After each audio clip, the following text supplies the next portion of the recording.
Welcome to Spirits Podcast, a boozy dive into mythology, legends, and folklore. Every week we pour a drink and learn about a new story from around the world. I'm Amanda. And I'm Julia. And guys, what else would this be? It's Halloweentown for Myth Movie Night. I'm so excited. It's really nice to kind of revisit some of the classic movies of our childhood, Amanda. Like, I was always a Hocus Pocus girl myself, but I know that I have a strong love for Halloweentown. Yeah, I definitely do as well. And listen, in this dumpster fire of a world, as we all prepare to make our plans, if you're eligible voters in the U.S., or to follow up with all your people and friends and family who are, and urge them to vote for Joe Biden, sometimes you just need to put on a movie that'll make you happy. And sometimes that movie is Halloweentown. And you know what? Usually during this month, it is Halloweentown. Absolutely. And you know who else makes me happy? Is it our new patrons? Our new patrons, the folks who gave their hard-earned dollars to us to help us keep making this podcast. Zany Delaney, great name. Louise, Megan Clayton, Murder Penguin, wow. Also a great name. And Patricia, really coming through, everybody. Really, really good. Such a wide variety of names for patrons. We also would love to take this time, as we do every episode, to thank our supporting producer-level patrons, Philip, Alicia, Allison, Deborah, Hannah, Jen, Jessica, Keegan, Nieselkins, Landon, Liz, Megan Linger, Megan Moon, Molly, Neil, Nikki, Phil Fresh, Polly, Riley, Sarah, and Skyla, as well as our legend-level patrons, Audra, Chelsea, Drew, Eden, Francis, Jack Marie, Lotta, Livy, Mark, Morgan, Necrofancy, Renegade, and BME Up Scotty. We would take you all to an ice cream shop run by a Yeti. You'll understand why later. Oh, 100%. Amanda, what have you been listening to, reading, watching lately? I know you just took a little vacation. Did you find anything fun to entertain yourself? I did, and thank you for letting me take a true week off, Julia. Of course. And I found a fantastic podcast recommended by friend of the show, Julia Turshen, and previous guest, called The Walk-In by Chef Elle Simone Scott in partnership with America's Test Kitchen. Ooh. It is a podcast that explores the unheard stories of the food world's difference makers. So it's not, the celebrity chefs that, you hear mentioned in every single article about food. It's about what actually happens between a first day of work for a person and the quote overnight success. A lot happens, and it's something that rarely is discussed really beyond a small circle of trusted friends.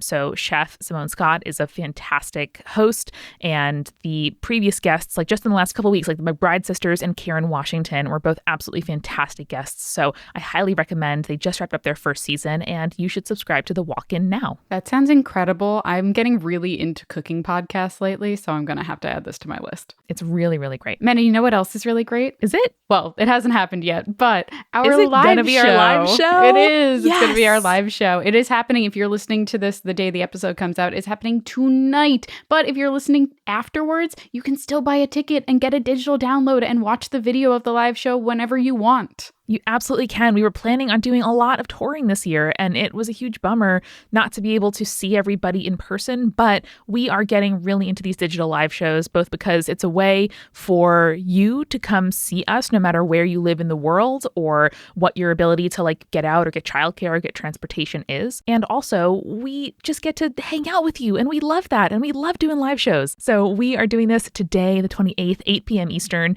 but like Julia said, you can also buy a ticket, just $12, and get a digital download of the show after it happens. So go to spiritspodcast.com/live. That will take you to the page where you can get a ticket to watch us live or to watch the replay afterward. It's going to be a lot of fun. I just put the finishing touches on Creepy or Cool, and y'all, you're not ready. You're not ready for this. Oh my goodness. I can't wait. You may also want to just keep an eye out on Halloween as you're doing your many Halloween things, safely social distanced, making sure that, you have your voting plan all in place, and just maybe go to multitude.productions/merch. Maybe you just check out the merch store. Maybe you just go to spiritspodcast.com/merch. It'll take you to the same place. And I don't know, maybe there'll be something fun there. I don't know.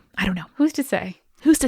So listen, everybody, it's rough out there, and we love you. And we hope to bring you, 45 or so minutes of smiles and laughs and Halloween nostalgia with episode 204. We stopped numbering them, by the way, because there's too many, and we're past 200. It's okay. Spirits Podcast, Halloweentown for Myth Movie Night.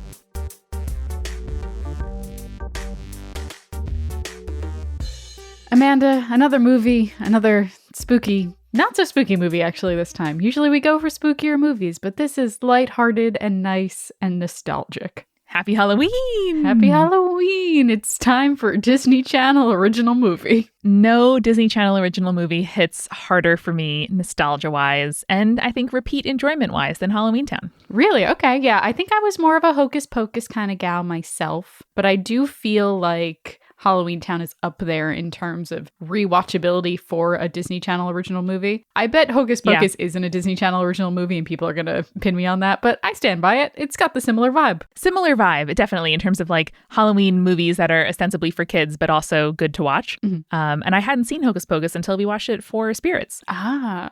I also think that the sequels to Halloweentown are not trash all the way down. There is some stuff in there, you know, and I appreciate a series. I haven't rewatched the sequels much. I do remember really liking Halloweentown High or Halloween High. I can't remember which, but yeah, Halloweentown High. I really liked the like, we're all adults kind of now. And, you know, we have big teen problems and not just I'm 13 and my grandma wants to teach me magic, but my mom won't let me. I think it's a very like fan impulse. And I definitely identify as a fan, particularly like culturally coming up in fandom on the internet, to like want more of the thing, and having a lot of a media property like does a lot to make up for quality. You know, like if there is something where there's lots and lots of it to watch and analyze, I feel like I can put up with a little bit, you know, quality up and down because of the volume, versus like a standalone movie has to be like so good in order to really, you know, be resonant for me. I think that's true. And I also think of the movie franchises that have so many sequels that are very Halloween horror based, like Friday the 13th and Nightmare on Elm Street. You pick like the gems out of those because it's a quantity over quality thing, but there are little tiny gems stuck in there. And I think that kind of makes a franchise good, you know? They can't all be winners is what it comes down to at the end of the day. It does. That was my experience of watching like Buffy and the X-Files, you know, where there's some slogs to get through in there, or you can kind of bounce around to the highlights, or you can put up with the slogs because they maybe contribute character development or world building that really pay off in other ways. But that's why, I don't know, hating is boring. Haters are boring, you know, like find things to like in the stuff that's around you. Yeah. And that's how I feel. And like the things you like. No one's stopping you. It's okay. Like the things you like. As long as they're not actively hurting other people. So let's talk about this movie, Amanda. I believe it is my turn for the summary. Oh, I have the timer all pulled up. Oh boy. Worry. All right, here we go. I got 3 paragraphs written for this, so we'll see if I can get through them in 2 minutes. All right, everybody, if you want to avoid spoilers, hop forward about 3 minutes. All right, Julia, 3, 2, 1, go. So we start the movie on Halloween and are introduced to Marnie, Dylan, Sophie, and their mom, Gwen. Gwen refuses to let the kids celebrate Halloween in what we assume is kind of like a weird, this is a pagan holiday kind of vibe. Yeah. But with the arrival of Grandma Aggie, played by the incredible Debbie Reynolds, it becomes clear that Aggie, Gwen, and therefore Marnie are witches. Aggie wants to train Marnie now that she's 13 because she needs to learn how to use her powers or she'll lose them forever. But Gwen is against this because she wants to raise her kids as mortals. Aggie says she needs help in her home, the aptly named Halloweentown. It has bad shit happening, but Gwen refuses to help. So Aggie leaves before midnight, and Marnie and Dylan sneak aboard the like short bus that she's taking to Halloweentown full of monsters, but they lose their grandma once they arrive because shit is just wild there. Sophie also appears, having followed her siblings, and they run into the mayor Calabar, who gets them a skeleton cabbie to bring them to their grandma's house. And grandma's just like super happy to see them and promises to start training Marnie, but first she's got to take care of the shit that's happening in town. So she's going to activate Merlin's talisman with a spell and a potion that will help defeat the evil that she's aware of. So they head into town to get the ingredients for the potion, where Marnie talks to the hot goblin Luke, which, spoiler alert, the actress that played Marnie and the actor who played Luke dated for a while. Gwen shows up looking for her kids, tries to take him home, but she can't get a bus, so she goes to the mayor, not knowing it's Calabar, who is the mayor and also her ex. So Calabar leaves to like take care of some stuff, and the gang sees Aggie leaving with hot goblin Luke and assume that she's in trouble, so they follow her to an old movie theater. Aggie's facing the hooded demon that she saw like earlier on, and when she refuses to give him the talisman, the demon freezes both Gwen and Aggie, and the kids escape and they go find the ingredients to a potion, which is like a hair of a werewolf, the sweat of a ghost, and the vampire's fang, and they go to place the talisman in the big old jack-o'-lantern that they saw when they got into town in the first place. So they go do that. The demon shows up, reveals that it's Calabar, who's time. Oh, damn it. Hurry up. Okay. It's Calabar. The demon's Calabar. He's pissed that Gwen married another dude, which is a terrible motivation. He wants to convince the Halloweentown residents that they should take over the mortal world. Marnie manages to complete the spell, which unfreezes all the other people, and they use their magic to defeat Calabar. Everything ends happy. The family goes home to the mortal world. Gwen and Aggie agree to start training Marnie as a witch. And all is well forever, and there are no sequels. No, not at all. Literally, the next one is called Calabar's Revenge. So if you hadn't seen this film... It happens. There's lots to talk about in the plot. Can we just talk about these actors for a second as well? Mm-hmm. It's Debbie Reynolds. That's amazing. Debbie Reynolds. She's playing such a grandma, you know? It's a grandma who like wants what's best for you, gives you candy, like does cool shit, and is like an adventurer. And I think that's amazing. Also, Debbie Reynolds just is like the beginning of a line of fabulous actresses, which I really appreciate. You have Debbie Reynolds, and then you have Carrie Fisher, and now you have Billie Lourd, who's really coming into her own right now, and just like a lot of teen and young adult drama stuff, and I absolutely adore them. The kind of protagonist, Kimberly J. Brown, is also a Disney Channel original movie. She was like quite a cast member, you know. She was in Quints, a TV movie about a girl whose mom has quintuplets after her. And as a kid with twin siblings who are younger than me, I was like, wow, that would be worse. That would be. Which I think is very fun. And then Judith Hoag, I don't know how to say her last name. But the mom is like a working actor. She has the longest IMDb I've ever seen. Mm-hmm. Any procedural that you've ever watched, Grey's Anatomy, Castle, CSIs, various, Bones, like shows that you might rewatch, NYPD Blue, Seventh Heaven, when you're sick, she has been on, and I respect it so fucking hard. Oh, absolutely. I think the funny part too is I was looking up the actor who played Luke, and he played Hey Arnold for 2 seasons. Oh my God, I didn't know that. Yeah, they replaced the first season guy because his voice changed, and then this guy got it for 2 seasons, and then his voice changed, so they had to change it again. It's a wild ride to be a young adult voice actor. He was on Gilmore Girls too. Was he? Huh. Good for him. Yeah. Young Christopher, so it sounds like just fleeting. Young Christopher. But yeah, I just thought it was really fun. Yeah. Talking specifically about the movie as well, it is that kind of Disney Channel original movie nostalgia that I feel like a lot of us have. But I definitely didn't remember how diverse the monster and mythological creatures are in this film. Like one of Marnie's lines is asking if Halloweentown has, quote, banshees and Dybbuk's there too, which I think is, you don't hear about a Dybbuk that much. Yeah. You know? And one of my personal favorite touches to the film is when the kids are out shopping with Aggie and they go to the ice cream store and it's run by a Yeti. Like, that's extremely cute. I love the kind of personalized touches to like, oh, of course the Yeti who's used to the cold wouldn't mind the freezers and stuff of the ice cream store. That's adorable. It's such good world building. And I think particularly the framing device of, a kid realizing that there is more and she is special, and like there is a whole different world out there, whether you're talking about that in Narnia or like Diane Duane's So You Want to Be a Wizard, which was huge for me as a kid. Pendragon, which is like a bizarre series that I just read a lot of when I was young. It is setting itself up for like very impressive world building because you literally have a moment of like falling in to a whole new world. And I think the first few minutes of Marnie's being in Halloweentown is just so like magical. It's beautiful. It really is. Yeah, and they put a lot of effort into it, especially the physical special effects and the costuming and the makeup design is all really, really good. Like for that time period, and I imagine what the budget was.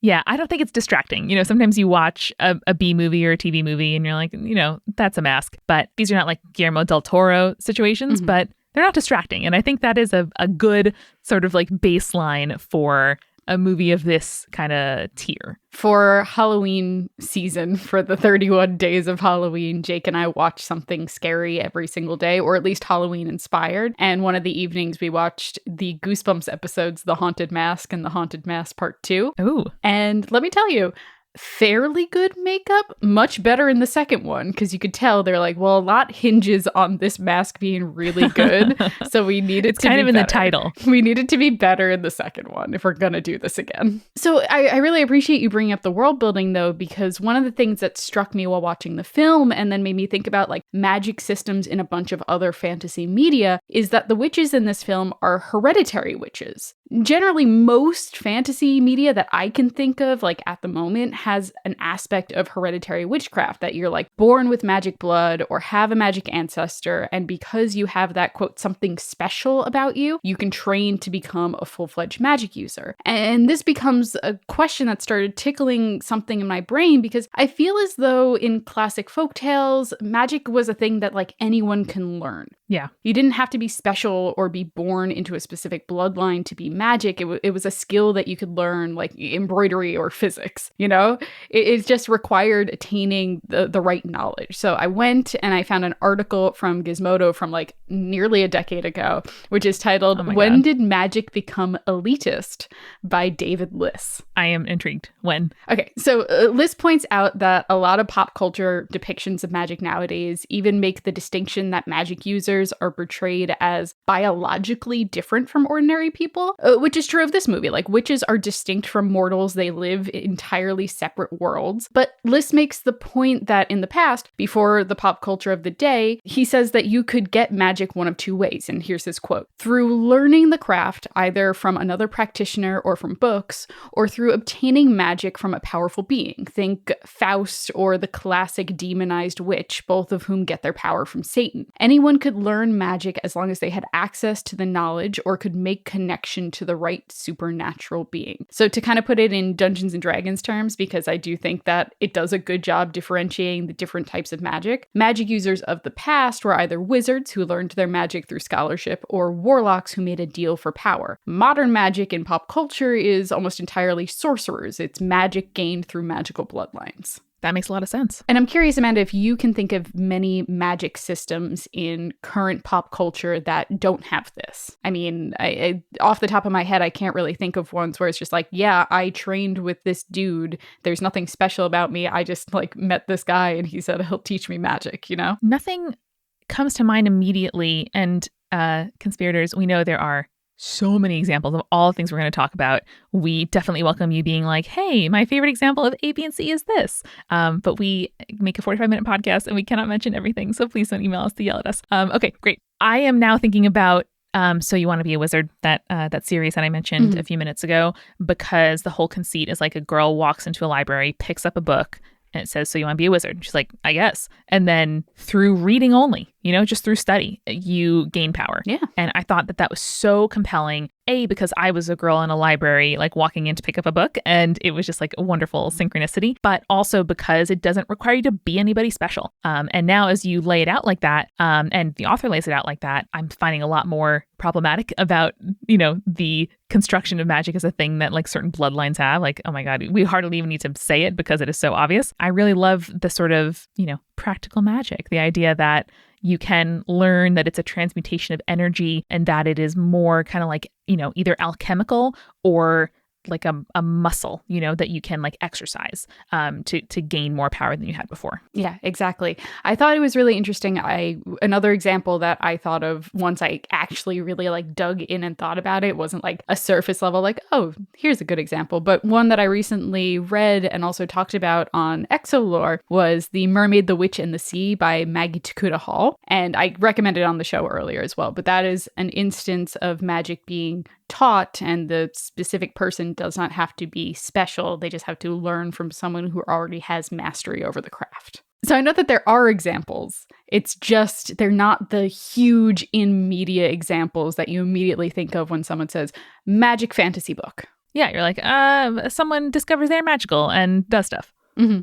It's like, oh, they were magical this whole time and they didn't realize, Now, because they're special, they get to go to a school and learn how to be more magic. And I mean, it's not that different, is it, from a fairy tale where it's like, kid grows up in hard circumstances, then realizes they're a prince or a princess. It's like there was something special about you all along, but it's something inherited and not something you achieve. And also that it's good, apparently, to be part of that exclusionary elite, that it's almost always presented as a good thing. You just like ascend to a better world with better like physical resources and or like political, cultural, magical capital, versus like, oh, hey, if there's something like that was like my question in, Harry Potter, which again, we all are thinking about differently now than we used to. But why aren't you using magic to solve disease? Like that is why isn't anybody doing that throughout the entire book series? But instead it's sort of like in this bubble, like that is the place where you want to be. And everybody else who's left behind is like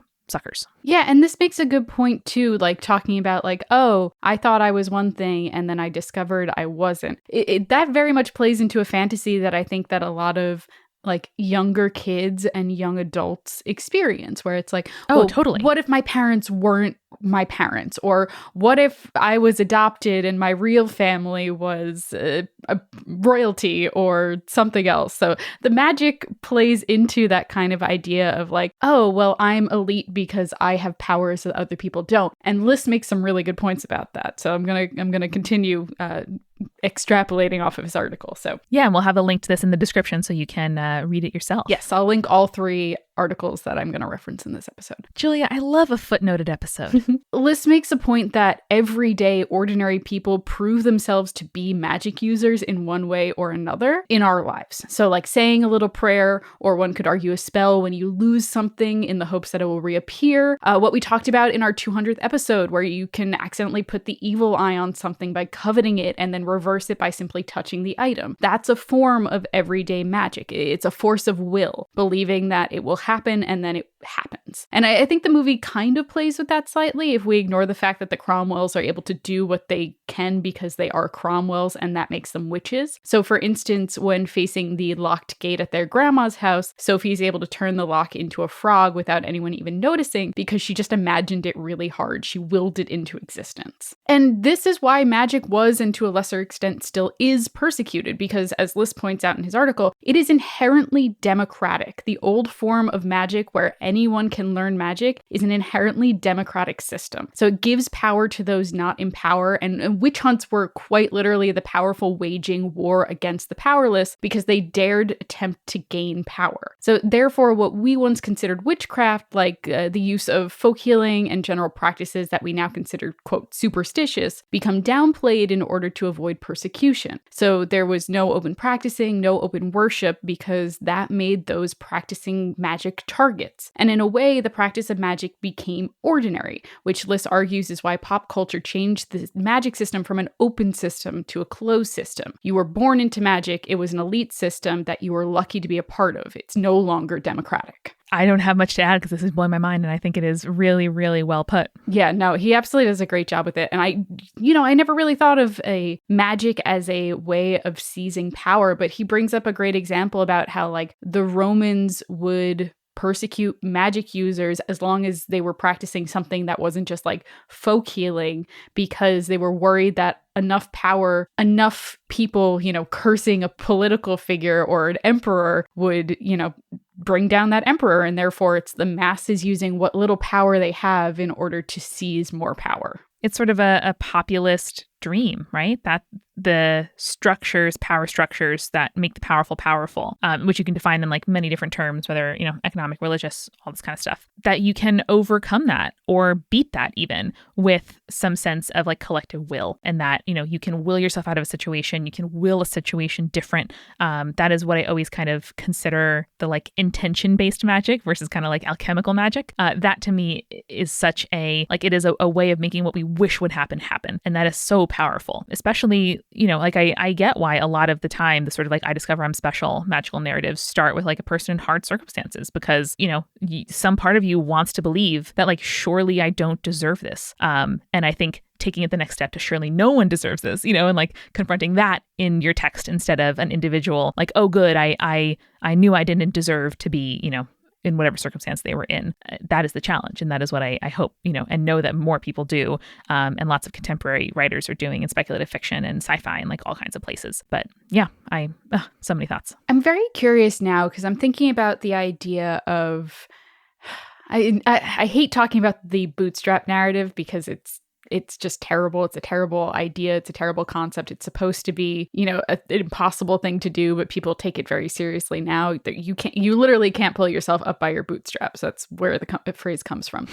But the idea of the democratic system of learning magic still requires you to have a certain amount of privilege. You have to find someone to educate you, or you have to find a way of contacting a power stronger than you are in order to gain more power. Yeah, knowledge is not democratic, by definition. Yes, but the idea that if you have the resources to find those things, that you are able to move up in life is interesting to me. I don't think it's necessarily fair or good or inherently philosophically good, but I think it is interesting because it is a little bit different from the idea of being born into privilege versus the quote unquote magical pulling yourself up by your bootstraps. Even that latter scenario involves other structural ingredients, like the ingredient is not just a tutor or not just a text. It's, time, literacy, resources, whether that's,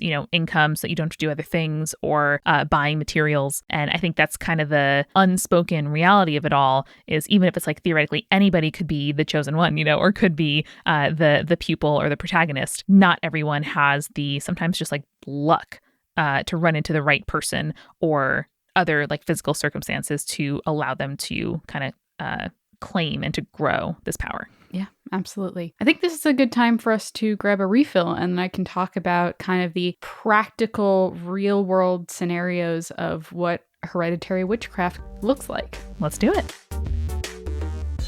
Amanda, like on the day of my birthday, I received a package in the mail that I had forgot was coming, but it was my exclusively picked just for me clothing from Stitch Fix.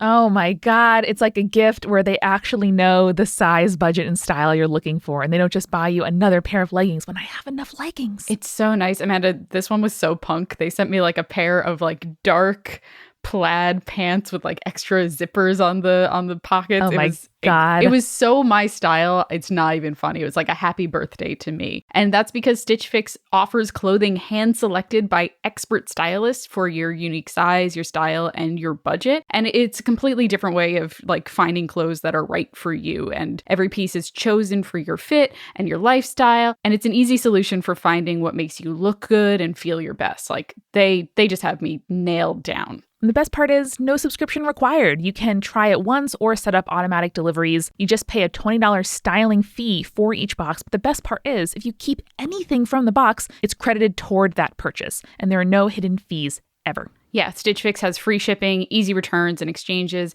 and a prepaid return envelope is included. So like when I go to return it, I just have to drop it off at the post office and then I'm done. I don't have to wait in line or anything like that. I don't need a printer. Don't need a printer. We're millennials. We don't own printers. I do own a printer, but it's because I print no, a lot of we do. things. I have a business. Yeah. But you can get started today at stitchfix.com/spirits and you'll get 25% off when you keep everything in your fix. That's stitchfix.com/spirits for 25% off when you keep everything in your fix. stitchfix.com/spirits. We are also sponsored, Julia, by somebody that I am very glad we got into contact with and that I have on my phone and in my life. It's Calm. And obviously, right now, hard to sleep, hard to get through the day, hard to turn off your brain at any point, whether you get up in the middle of the night to use the bathroom and then lie back down. Like this is a great way and time to think about all the things I can't change in my life. So when that happens to me, I turn to Calm. I do this probably a couple times a week. It is a wonderful app to help you ease stress and get the best sleep of your life. They have a library of programs designed to help you get to sleep and stay asleep, like soundscapes, guided meditations, and more than 100 sleep stories read by the luminaries like Lucy Liu and LeVar Burton. And if you go to calm.com/spirits, you'll get a limited time offer of 40% off a Calm premium subscription, which unlocks hundreds of hours of programming. I really love the guided meditations. I started telling my therapist that I'm using them to fall asleep, and she's like, that's such a good idea. I'm like, thank you. It's because of Calm. Calm is offering a special limited time promotion of 40% off a Calm premium subscription at calm.com/spirits. That's 40% off unlimited access to Calm's entire library, and they add new content every week. Get started today at calm.com/spirits, or in Long Island, that's calm.com/spirits. And finally, we are sponsored by Dirt Cheap, which is a new podcast from Neon Hum Media that digs deep into the dollar bins of used bookstores and storage units in search of pulp and questionable grammar. It is, they say, a poolside podcast you've been waiting for.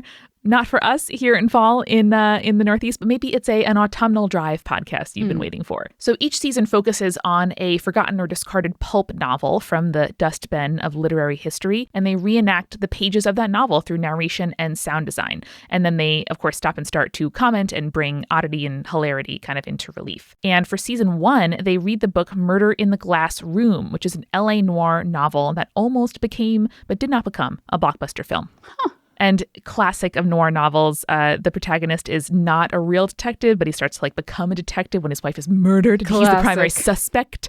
What a classic. So you don't even have to read the book to listen. You can enjoy, as hosts Amanda and Jeffrey guide you chapter by chapter, extracting excerpts and providing their own commentary as they go. So subscribe to follow the story and solve the mystery in Dirt Cheap. Listen to the show by searching for Dirt Cheap in Apple Podcasts or wherever you listen. So Amanda, you actually brought the cocktail this time. What did you bring for us? I did. I think when we are treated to a weekend Halloween, particularly one this year where most of us will not be going out and will be, safely inside and socializing virtually, I think it's great to just kind of have a drink all day situation. Drink a little bit for a long time. But do it reasonably. People, we're all adults here. But I really like having a mimosa type situation. But in this case, it's something that Eric Silver and I make on Thanksgiving very often. To have cold brew that you spice a bit. You can make, you could do cinnamon sticks or orange peel, star anise, something, cardamom even. That is a nice kind of aromatic.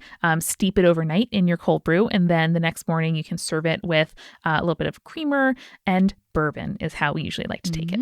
I like that. That sounds really good and fights off the usual brunch cocktail problem where it's I want to go sleep at noon now that I've drank these cocktails. Yeah. And you can also do, if you're not super into bourbon, you can do a stout, kind of milk stout, chocolate stout, peanut butter stout even is really good. And for people who don't necessarily love beer, stouts are often a really good way to start because it has a flavor that you can know. And it's not sort of inherently fizzy or hoppy or bitter that you might think if you had one sip of beer and been meh, I don't know. Stouts are a good way to go. You know what also might be a good alternative to bourbon? A nice spiced rum. A little bit of a spiced rum. Definitely. Yeah, that would be good. Because really good. A good spiced rum kind of tastes like cinnamon cookies in my mind. So if you add that to some cold brew, that's probably delicious. I think you really can't go wrong adding stuff to cold brew. It's fair. It's fair and valid. So I want to talk about kind of what hereditary magic and hereditary witchcraft kind of look like in current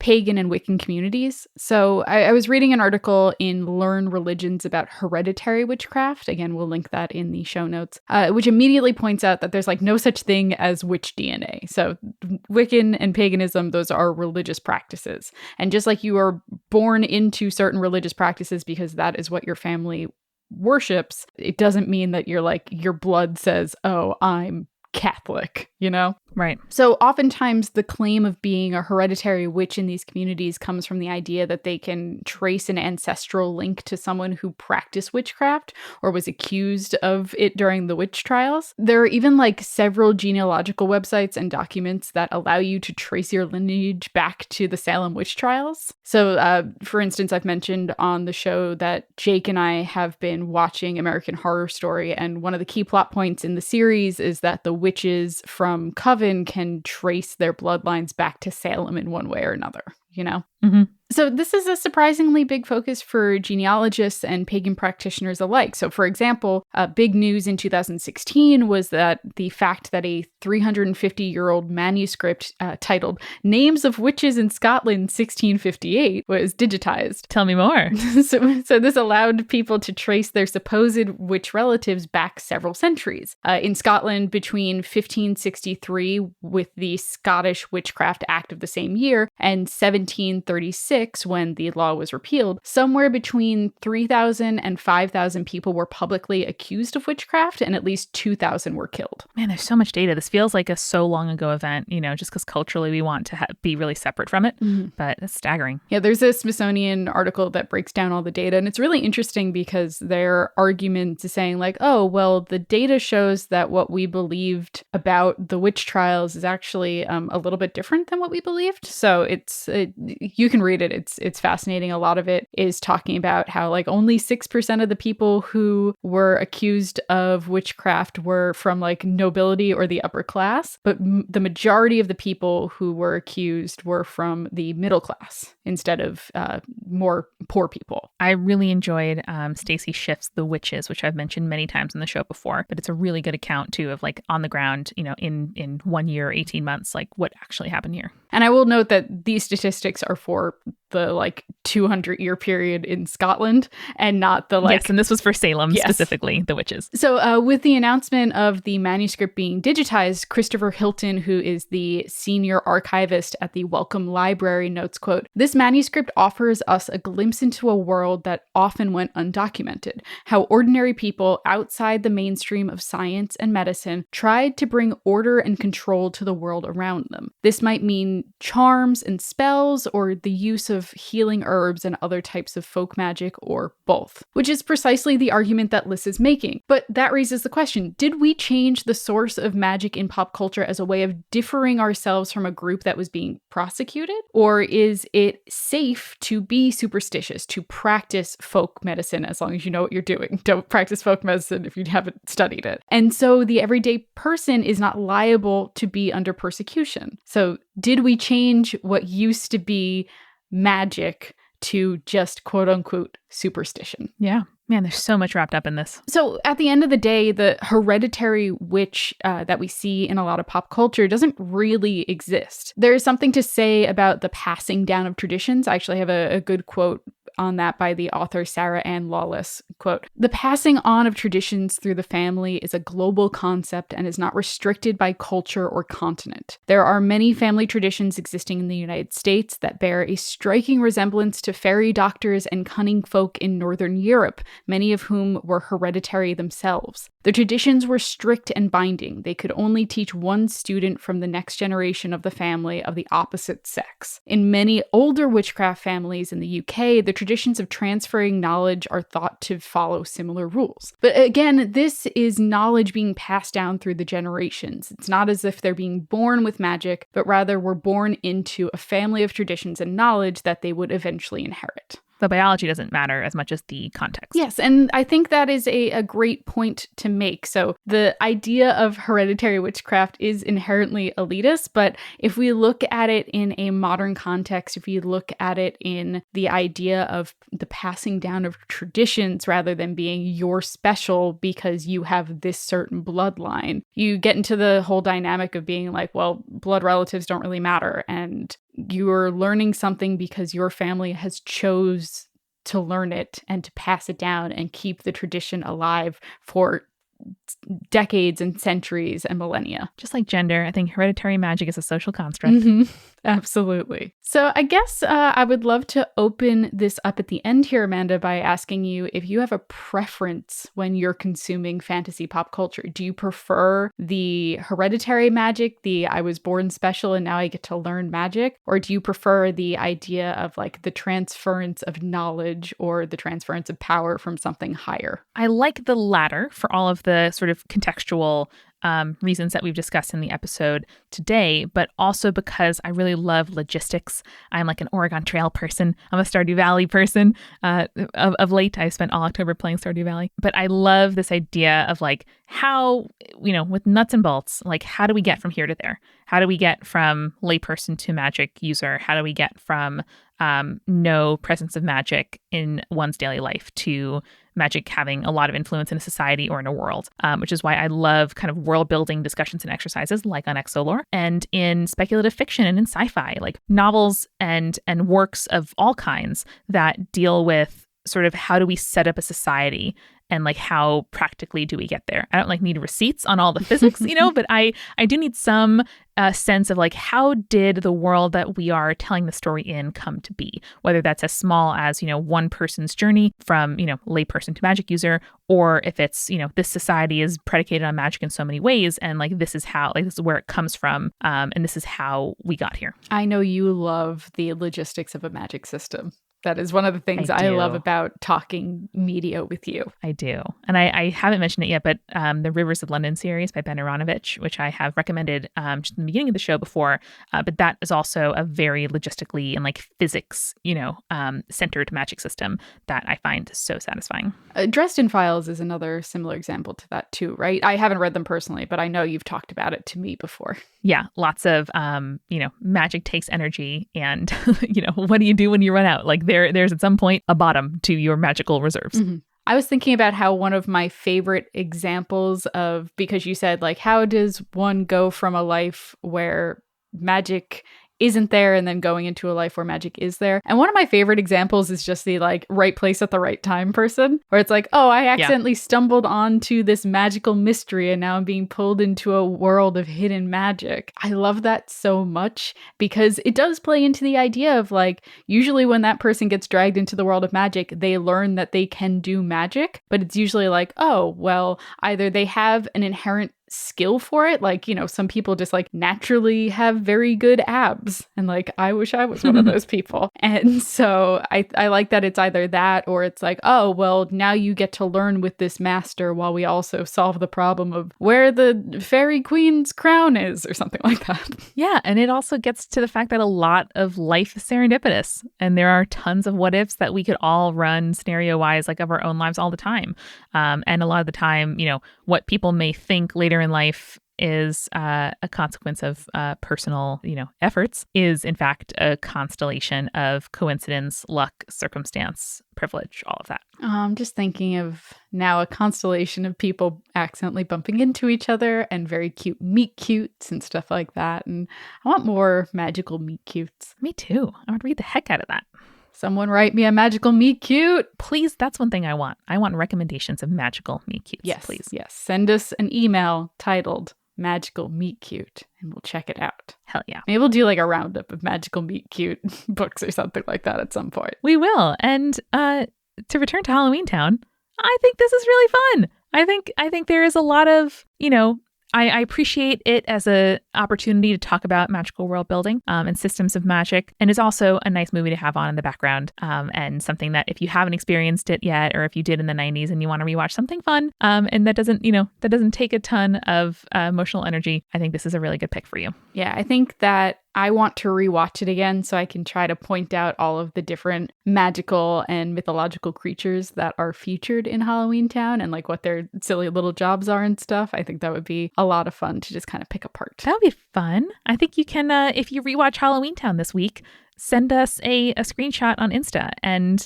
tag us in your favorite mythological creature or mythology in-joke in Halloweentown. Yes, please. That would be adorable.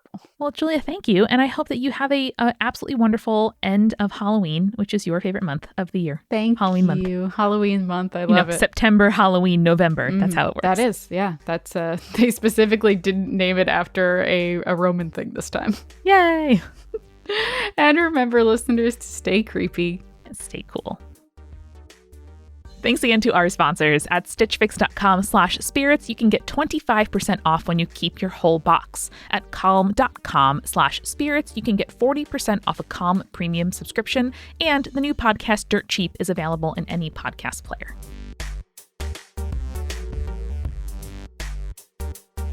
Spirits was created by Amanda McLaughlin, Julia Shafini, and Eric Schneider, with music by Kevin MacLeod and visual design by Allison Wakeman. Keep up with all things creepy and cool by following us at Spirits Podcast on Twitter, Instagram, Facebook, and Tumblr. We also have all of our episode transcripts, guest appearances, and merch on our website, as well as a form to send us your urban legends at spiritspodcast.com. Join our member community on Patreon, patreon.com/spiritspodcast, for all kinds of behind-the-scenes stuff. Just $1 gets you access to audio extras with so much more available too. Recipe cards, director's commentaries, exclusive merch, and real physical gifts.